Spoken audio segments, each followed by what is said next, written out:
Sabi ko sa inyo eh, yung tarantado yan na gumasa kay Julie. Ipakukulong kita sa pinakamarumi at pinakamabahong bilangguan! I'm simply planning our next strike on Evita very carefully. Hindi na ako makapaghintay ah. Fine. Hahayaan kitang ituloy ang pag-eksperimento mo. Ay, may bisita pala kayo. Pasensya na po. Kasi naiwan po ng mahal yung asawa itong sukli niya eh. Via, hindi ko sinabi sa'yo na asawa ko si Salve, pero huwag mo isipin na niloko kita. Dahil totoo nararamdaman ko sa'yo. Mahal kita. Pakasalan ka pa kaya ni Julie? Kapag bumalik ng memorya niya at malaman niya kung anong ginawa mo kay Roman. Matagal pa bago mangyari yon. Pwera lang kung pigilan ko kayo. Sa oras na gawin mo yon, ako mismo magsasabi kay Julie ang nangyari kay Roman. Sasabihin ko ikaw nag-utos sa akin pumatay. Via, matagal ko na hindi mahal si Salve. Apil na lang nag-uugnay sa amin dalawa. Alam ba niya tungkol sa atin? Hindi. Via, hindi ko kayang mawala ka sa akin.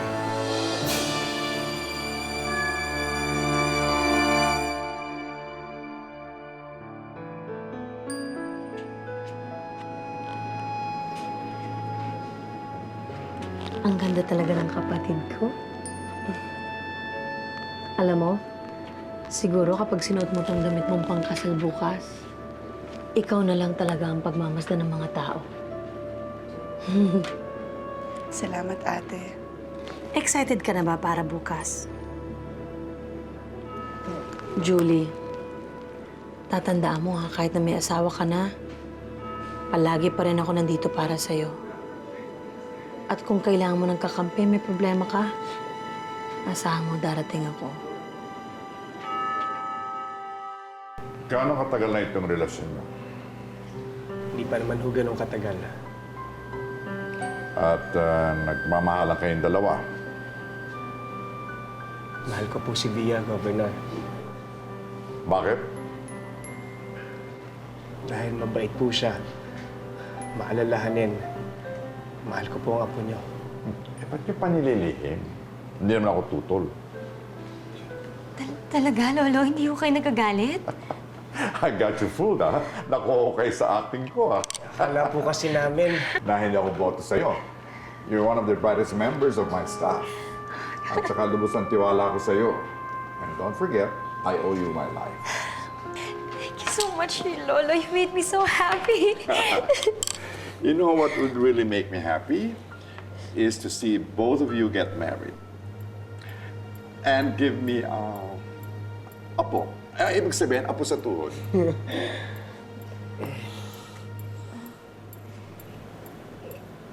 Hindi pa ho namin kasi napag-uusapan yun, Lolo. Bakit? Ba't nagpapakipot ka pa yata, ha, Alfred? hindi naman ho sa ganun. Pero kasama po yan sa mga plano namin ni Via. Very good. Mukhang sinusubukan ako ni Berna. Patutunayan ko sa kanya na kaya kong gawin tong operasyon na to. Na wala ang tulong niya. Anong pinaplano mo ngayon? Simple lang. Dudurugin ko muna ang puso ni Derek Perantes. Pagkatapos, saka ko siya papatay.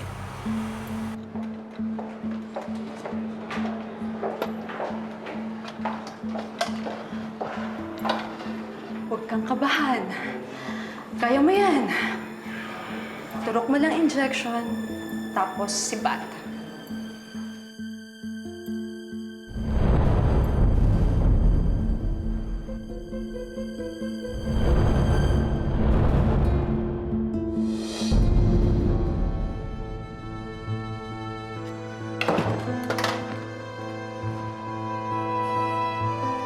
Alfred, wala na siya rito. Imposibleng mawala yan ng ganun kadali. Ipagtanong mo sa mga nurse. Naku, mahirap na. Baka mabuko ko eh. Gumawa ka ng paraan. Kaya nga ako tumawag sa'yo dahil hindi ko na nga alam ang gagawin ko. Eh, bakit ba naman kasi hindi mo pa iwan yung opisina mo at pumunta ka rito? Hindi ako pwedeng umalis dito. Mahahalata ako ni Navia at saka ng lolo niya. Bahala ka sa buhay mo. Puro ka na lang, Via!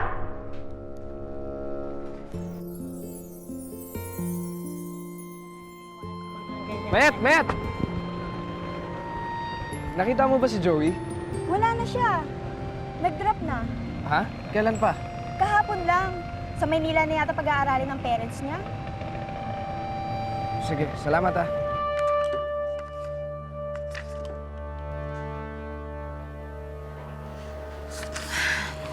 Dolly, may problema ba? May nililihim ba kayo ni Alfred sa lolo? How dare you accuse us?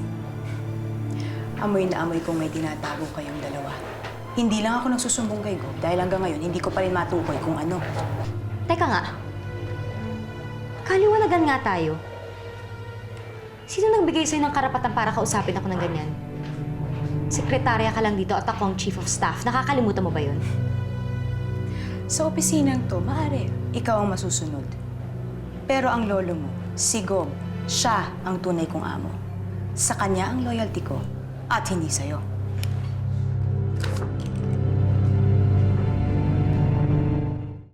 Melvin, may dalaw ka.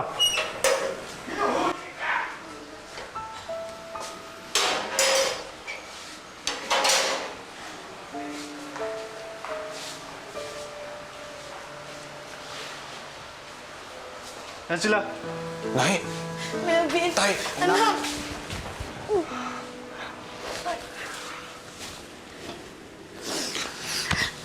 Anak. Pasensya ka na, ha?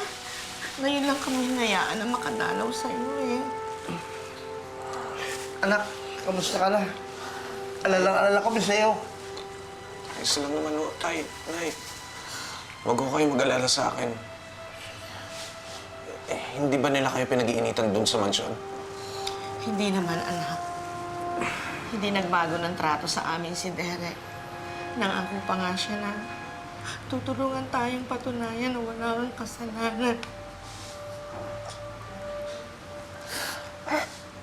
Si Julie ho, kamusta na ho?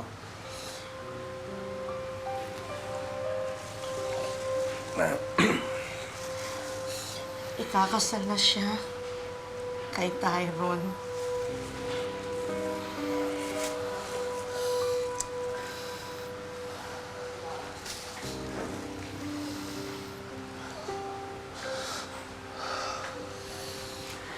Melvin. Ang hayop na yun. Matinding hinala ko. Na siya nag-set up sa akin, Nay. Bahagi lahat ito ng plano niya para mapasakan niya si Julie.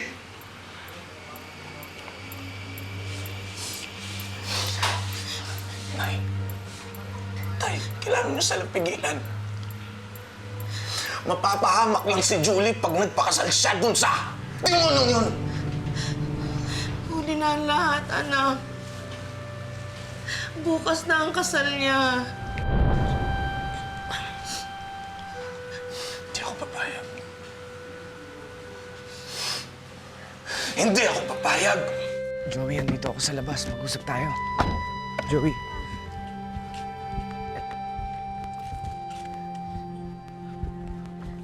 Derek, anong ginagawa mo dito? Nabalitaan ko yung nangyari sa'yo eh. Totoo ba? Totoo bang ililipat ka na sa Manila? Oo, doon na ako mag-aaral. Nalaman kasi nila hindi pa tayo tumitigil magkita eh. Pero paano? Paano? May nagpadala sa akin ng mga pictures na magkasama tayo. Mukhang alam ko na kung sino gumawa nun. Joey! Eh, umalis ka na. Nandiyan na si Papa eh. Baka mahuli ka pa niya. Ano pang gawin niya sa'yo? Ha? Sige na. Joey! Nasaan ka ba? Andiyan na po! Sino ba kausap mo dyan? Wala po! Oh, pangalawang bola. 17. Oh, 4-17 labas.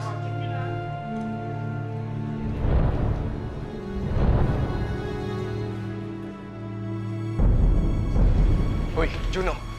Alam mo bang maaari kami maghiwalay ni Joey nang dahil sa'yo? Anong pinagsasabi mo? Bakit? Akala mo ba hindi ko alam na ikaw yung nag-order ng surveillance? At ikaw yung nagpadala ng mga litrato? Hoy, Derek! Magdaan-daan ka sa mga pinagsasabi mo, ha? Wala akong pakialam sa drama ng buhay mo. Eh, alam ko, ikaw lang naman yung may kaya gumawa nun eh. Tarantado ka, sinabi na nga hindi ako yun eh. Anong gusto mo, ha? Nagbebenta ka ba ng away? Sige, bibili ako, ano? Ano? Susugod-sugod ka, bag pala buntot mo? Since you want a simple garden wedding, we can go minimalist on the floral arrangements and decorations. And of course, We're going to line the aisle with white cattleyas. And this is our venue. Okay ka lang ba? Medyo nahilo lang ako bigla. Sige na, umakit ka na. Ako nang bahala dito. Sorry Okay lang. Salamat. Excuse me. Sige. Yes, this is gonna be the venue.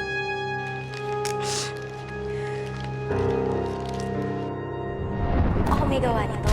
May aksaya mo oras mo sa pag-aaral. Yung kukoti mo, naksa ka na ng kunat yan!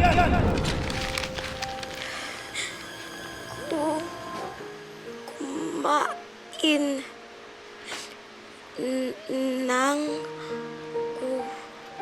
kulay si Pepe.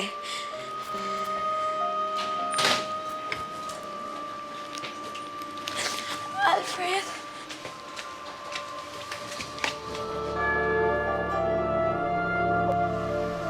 Alfred, mahal mo ko, diba?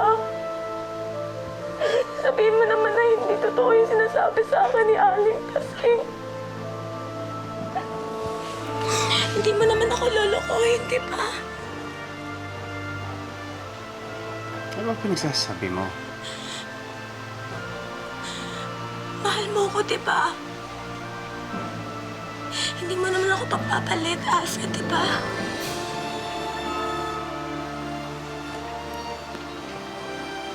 Oo naman.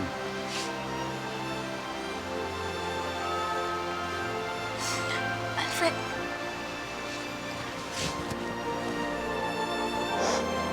Alfred, gagawin ko ang lahat. Para hindi na mawala yung pag-ibig mo sa akin. Kilala ko ang lolo.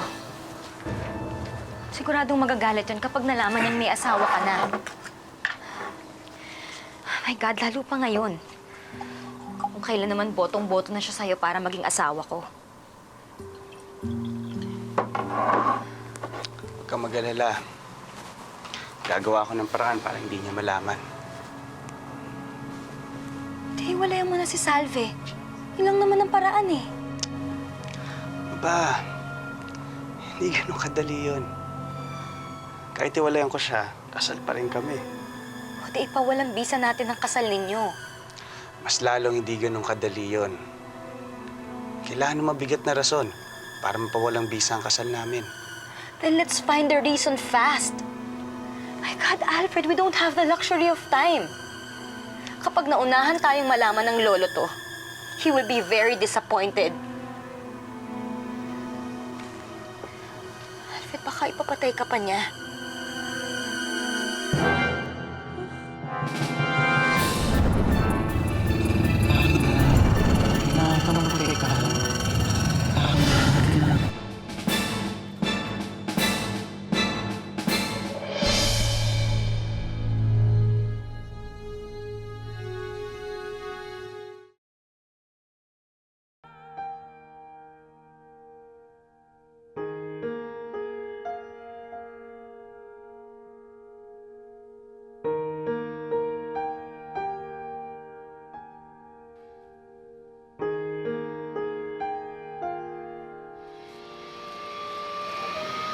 Ang ganda mo. Panahon na, Julie. Halika na.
Sumama ka sa amin!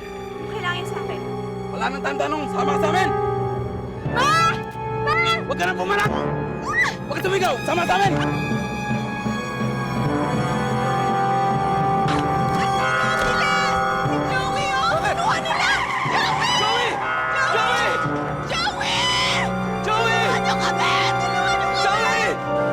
Tyron San Juan, do you take Julie Maceda, here present, for your lawful wife according to the right of our Holy Mother, the Church?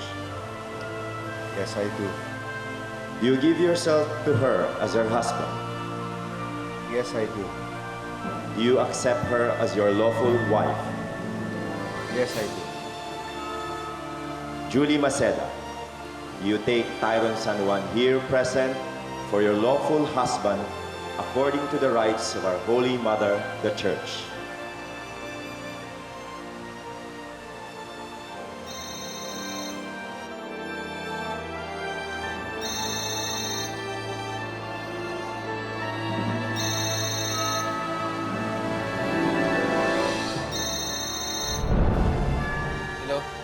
Hello.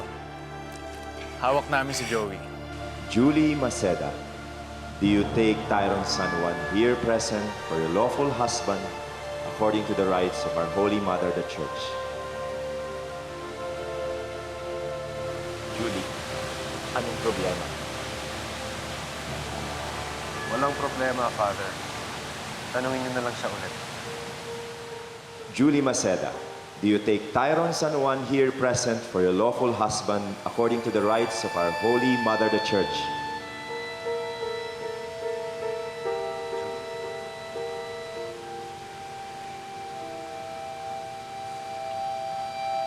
Yes, Father.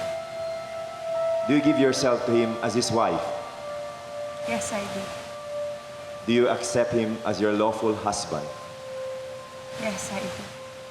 Now please say together, grant us, O Lord. Grant us, O Lord. Alfred, naghanda na ako ng baon para sa'yo. Aba, di ba sinabi ko naman sa'yo may kasal akong pupuntahan, di ko kailangan ng baon? Sapatos ko. Ah, teka.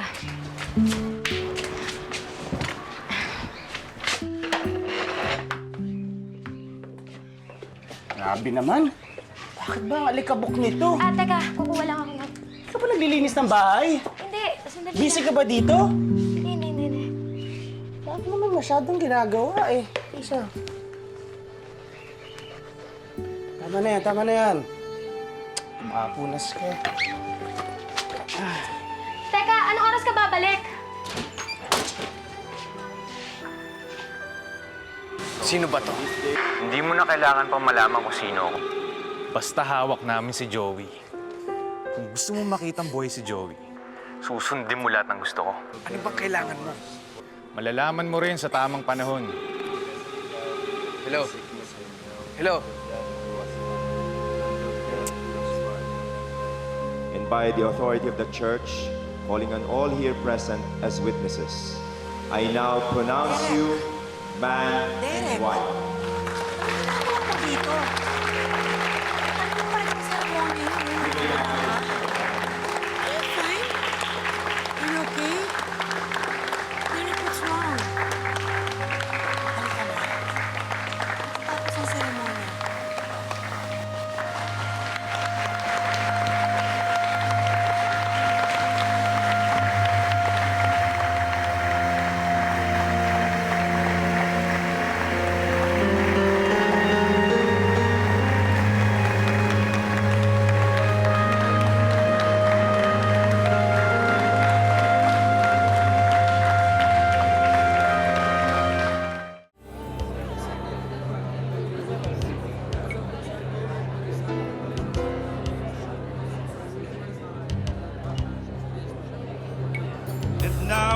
We now proceed to the cutting of the cake.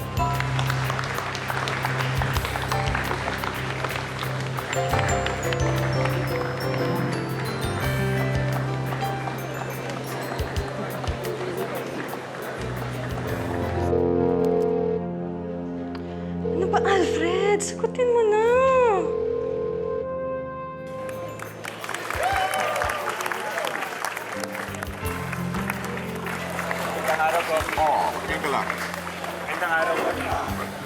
Ganyan ka lang, hindi ka tuloy umabot sa kasal. Sorry, hindi ako agad nakagad ng bahay.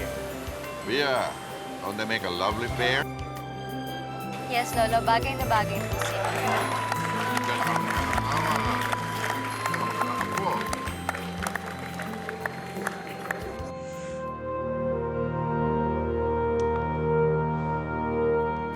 Ngayon po ay tinatawagan natin ang mga dalaga. Sige, lumapit na po kayo at pumila.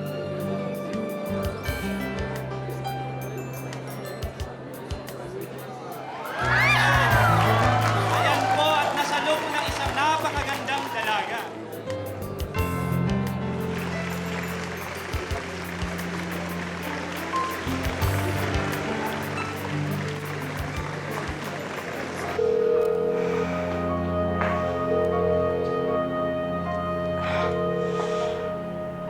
Nirecheck ako, ha? Lahat po ng kabinataan ay tumayo na po. Lahat ng binata.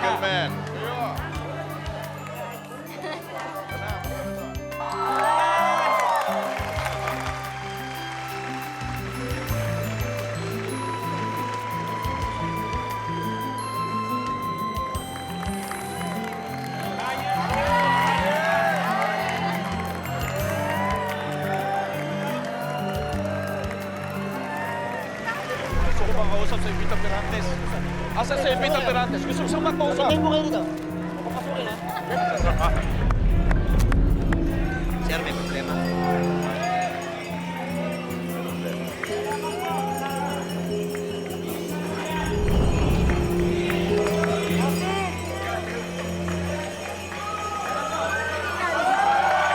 Dulukot ang anak ko ng dahil sa inyo.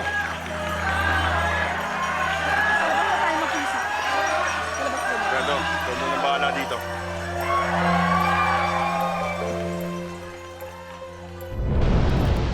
Ano ba itong gulong pinag-uusapan ninyo? Anong nangyayari? Kayo ang dahilan kung bakit kinidnap nila ang anak ko. Totoo ba to? Opo. May tumawag sa akin kanina. Sabi nila, nasa kanila si Joey. Bakit kasi hindi mo kayang protektahan ng girlfriend mo? Derek, sinong tumawag sa'yo? Hindi ko kilala. Basta ang sabi nila, nasa kanila si Joey. Yun lang.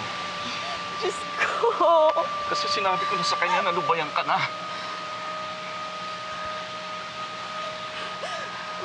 Tulungan niyo kami. Tulungan niyo kaming hanapin ang anak namin. Huwag kayong mag-alala. Gagawa kami ng paraan.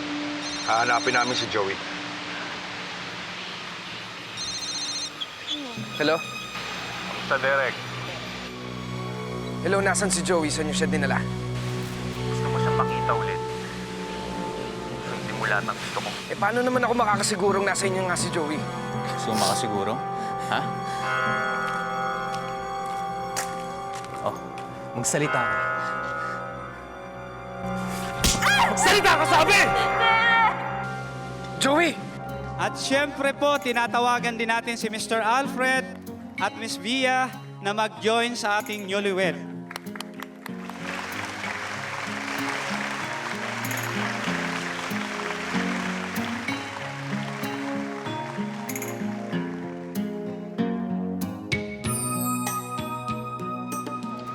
Kung sino daw nakasala ng bouquet, kung daw susunod na ikakasal. Posible mangyari yun.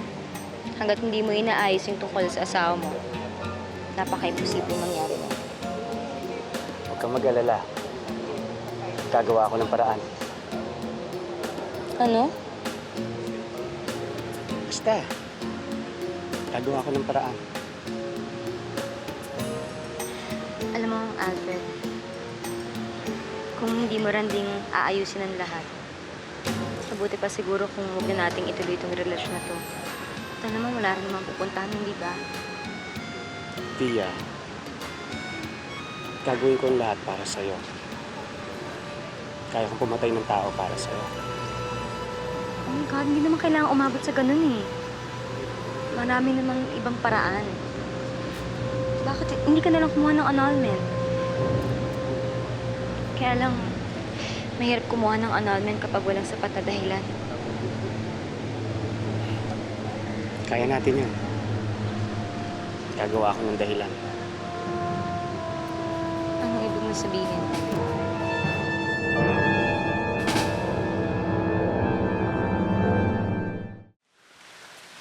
Joey, Pa!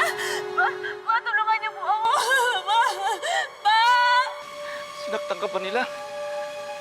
Joey! Joey! Joey! Hello? Hello, magkano ba ang kailangan nyo? Ibibigay namin sa inyo lahat. Ibalik nyo lang dito si Joey. Hindi pera ang kailangan ko, Derek. Hindi. Hello? Hello? Ano bang kailangan nyo? Bakit kailangan nyo idamay ang anak ko sa gulo ninyo? Ha? Arturo, tama na. I'm sorry. Ang tigas kasi ng ulo mo eh. Sinabi ko nga sa'yo noong pa, nalubayan mo ang anak ko. Huwag niyo kong sisihin ang anak ko. Walang kasalanan si Derek. Kayo! Kayo lahat ang may kasalanan. Itinawid yung inosenteng anak ko sa maduming mundong ginagalawan niyo. Tama na po. Tama na. Pasensya na kung pati kayo nadamay kayo sa gulo ng pamilya ko. Eh, sana ako na lang ang kinuha nila. Mahal na mahal ko po si Joey. Kaya sana wag muna kayong gagawa ng kahit anong akbang. Baka lalo mapamak si Joey. Hayaan niyo na ako. Ako na lang ang gagawa ng paraan. Hanapin mo siya, parang awa mo na. Hanapin mo ang anak namin, ha? Hanapin niyo siya! Hanapin niyo siya, ha? Ma, si Joey. Alam ko, ano. Akong bahala. Hanapin natin siya. Ano bang gagawin niyo sa akin? Ano bang kailangan niyo? Malaki atraso ng boyfriend mo sa akin. Dapat niya lang pagbayaran niyo. Sige na. Kayo bahala sa kanya. Sige.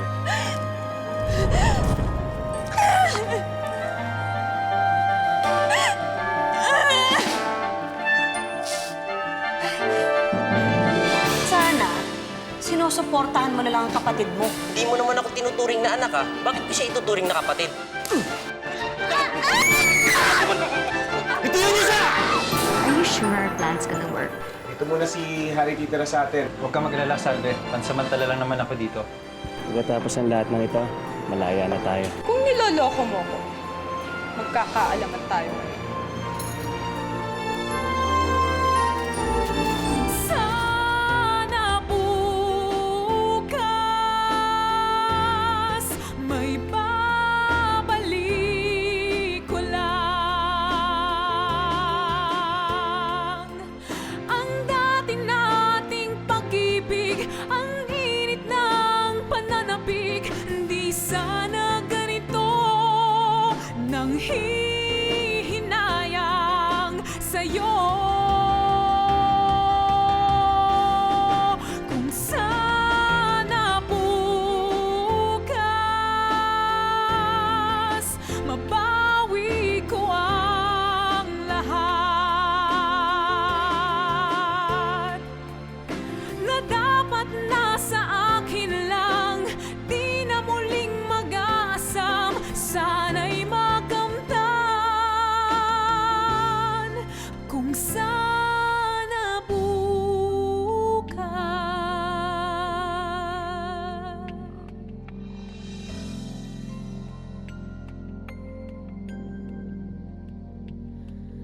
Dati